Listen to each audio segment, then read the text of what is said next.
Back in time, Bassmaster Magazine, we're 1980, July, August, and getting down into the hot part of the year here.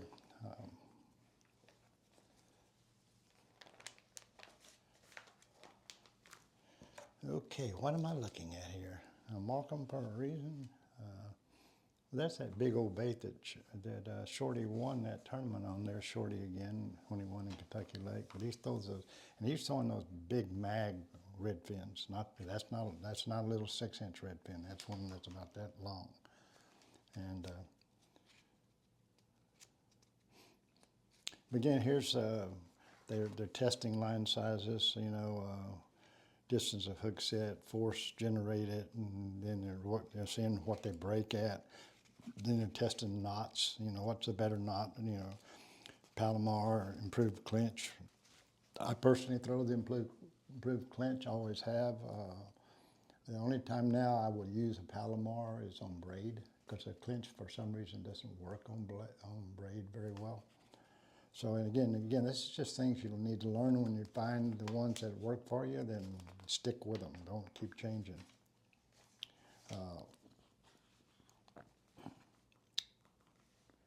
And this one here says, adjust your reel and drag properly.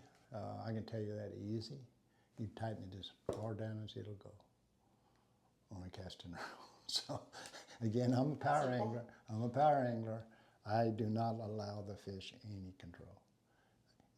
I'm mostly talking largemouth. Largemouth, I will control 98% of what it does in the water. I don't. Now you'll see guys. I mean, they always tickle me. David Fritz was one of my favorite.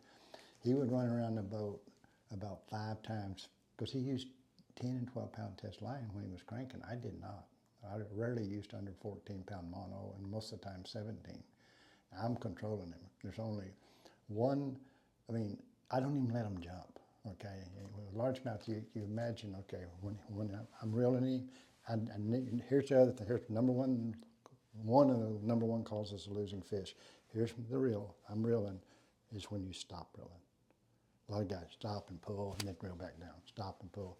That's one of the number one causes of losing fish, is that when you stop reeling. I never stop reeling. You see this hand will never stop moving, okay? Because I'm maintaining the pressure, constant pressure on him. Because even on the best hook sets, when you're out there, 40 feet, normally the only thing you're setting, the point is going in, but not past the barb.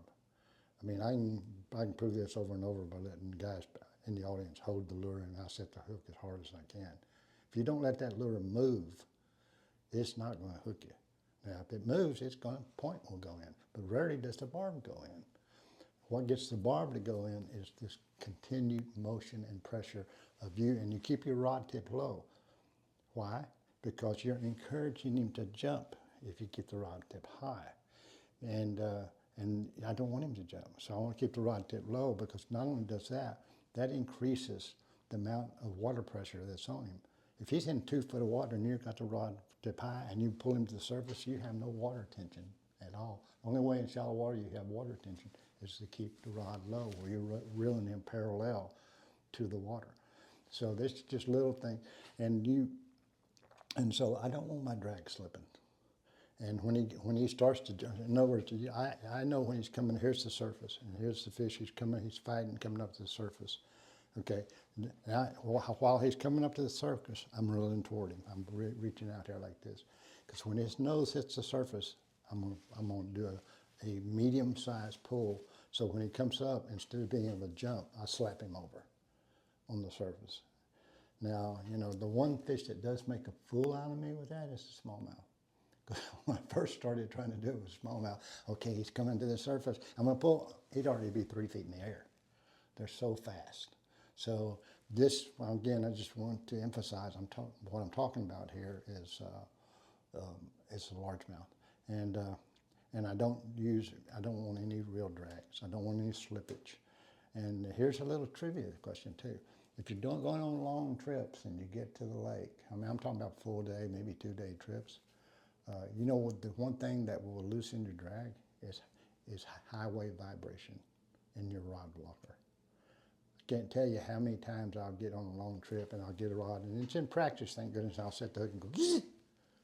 And I think at first when I started having, I thought somebody like Bill Dance was getting in my rods and loosening all my drags, because he was always pulling pranks on everybody.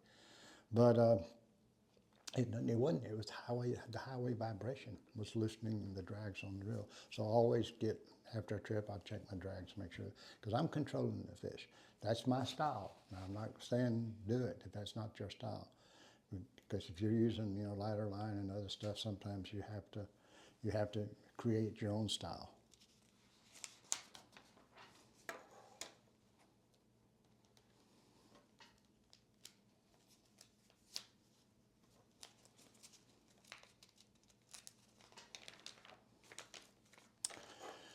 Oh, here we are at another tournament at this, and this man will be one of my all-time favorites.